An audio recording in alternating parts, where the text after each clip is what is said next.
اللہم صلی علی محمد و آل محمد وعجل فرجہم۔ بسم اللہ الرحمن الرحیم۔ انشاءاللہ تعالی آج سے میں آپ کی خدمت میں کتاب الکافی، جو ہمارے شیعہ مذہب کی کتب اربع میں سے پہلی کتاب ہے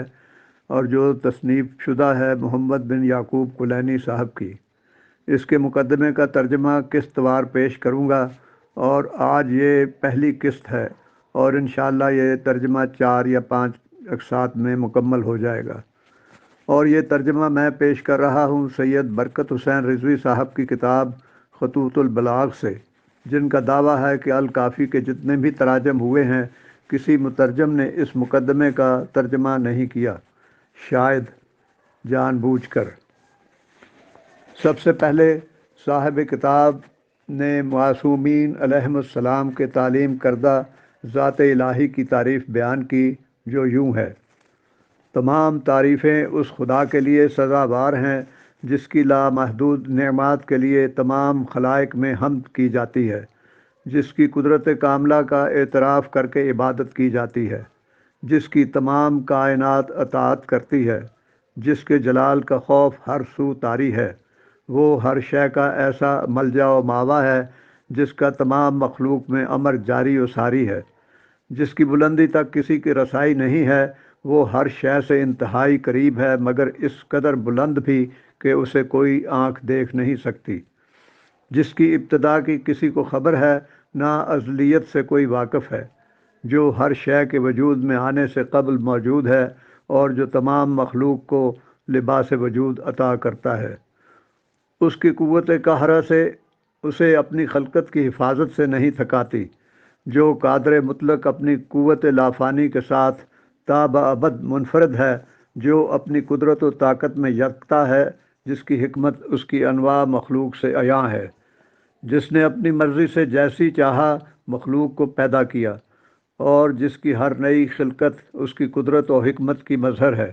کس کی مجال ہے کہ اس کی ایجاد میں بطلان کا پہلو نکالے اور اس کی اولیت پر حرف گیری کرے؟ اس نے اپنی مرضی سے جیسا چاہا مخلوق کو خلق فرمایا۔ اس کی یکتائی اس کی دانائی اور ربوبیت سے ظاہر ہوتی ہے۔ نہ کسی کی عقل اس کا احصاء کر سکتی ہے اور نہ وہم و گمان اس کی ذات تک پہنچ سکتا ہے، نہ آنکھیں اسے دیکھ سکتی ہیں اور نہ کوئی پیمانہ اس کے متعلق اندازہ کر سکتا ہے۔ اس کے بارے میں ہر بیان مجسم عجز ہے، وہ تمام نظروں کی پہنچ سے دور ہے، اور اس کی صفت بیان کرنے والے اس کی لامتناہی صفات ہی کے درمیان گم ہیں۔ وہ بغیر حجاب ہی محجوب ہے اور بغیر ستر کے پوشیدہ ہے،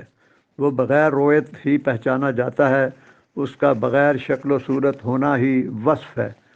اللہ کے سوا کوئی معبود نہیں، وہ بہت بڑی دانائی اور علو والا ہے۔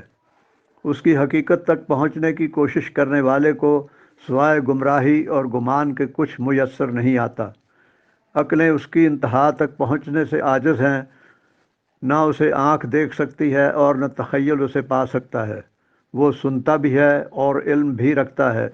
اس نے اپنا تعارف مخلوق سے رسول اللہ صلی اللہ علیہ وآلہ وسلم کے ذریعے کرایا۔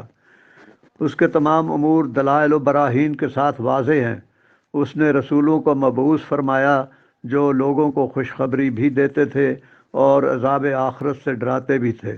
تاکہ اتمام حجت کے بعد جو شخص بھی ہلاک ہو اس کے پاس اپنی ہلاکت کی دلیل رہے، اور جو شخص زندہ رہے اس کے پاس اپنے زندہ رہنے کی بھی دلیل رہے۔ یعنی اتمام حجت کا نتیجہ باطل پر موت اور حق پر زندگی ہے، تاکہ صاحب عقل کو پتہ لگے کہ وہ اپنے پالنے والے کے بارے میں کیا کچھ جانتا ہے اور کیا نہیں جانتا۔ لہٰذا ایسے لوگ اپنے پروردگار کو اپنی کوتاہیوں کے باوجود پہچانتے ہیں اور اپنی احساس گمراہی کے باوجود اس کی یکتائی کا اقرار کرتے ہیں۔ اس کی حمد لوگوں کو شفا بخشتی ہے اور اس کی خوشنودی کا باعث بنتی ہے، اس کی عطا کردہ نعمات کا شکر ادا کرنے کے قابل بناتی ہے، اور اس کے مقرر کردہ امتحانات سے بامراد گزرنے کا حوصلہ دیتی ہے۔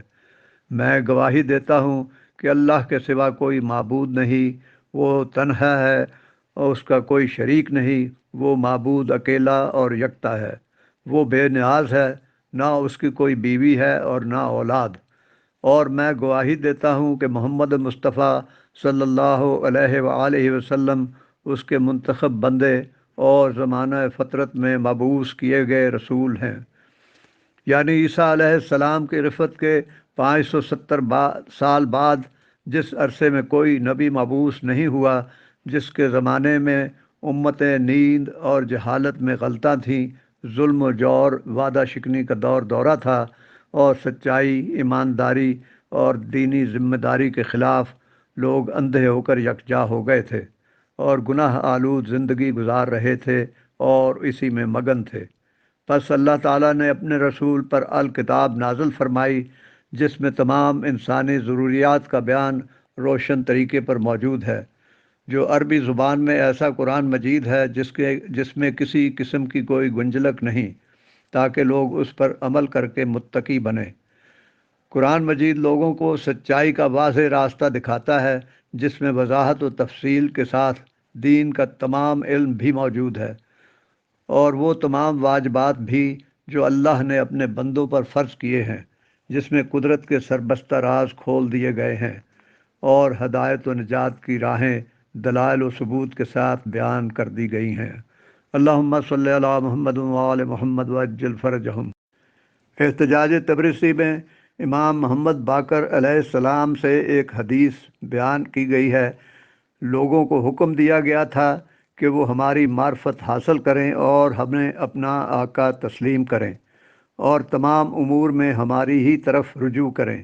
پھر فرمایا کہ اگر یہ لوگ کثرت سے نمازیں پڑھیں، روزے رکھیں، کلمہ توحید کا ورد کرتے رہیں، مگر اپنے دل میں یہ ٹھان لیں کہ ہماری طرف رجوع نہیں کریں گے، تو یہ سب کے سب حضرات مشرک ہیں۔ اللہم صلی علی محمد و آل محمد وعجل فرجہم۔ اور آپ تمام بھی مولا علی علیہ السلام کی ولایت کے ساتھ قائم رہیں اور امام زمانہ اجل اللہ تعالی فرجہ الشریف کے جلد ظہور کے لیے دعا کرتے رہا کریں، اور یہ پیغام اپنی اگلی نسلوں تک بھی پہنچائیں۔ اللہم صلی علی محمد و آل محمد وعجل فرجہم۔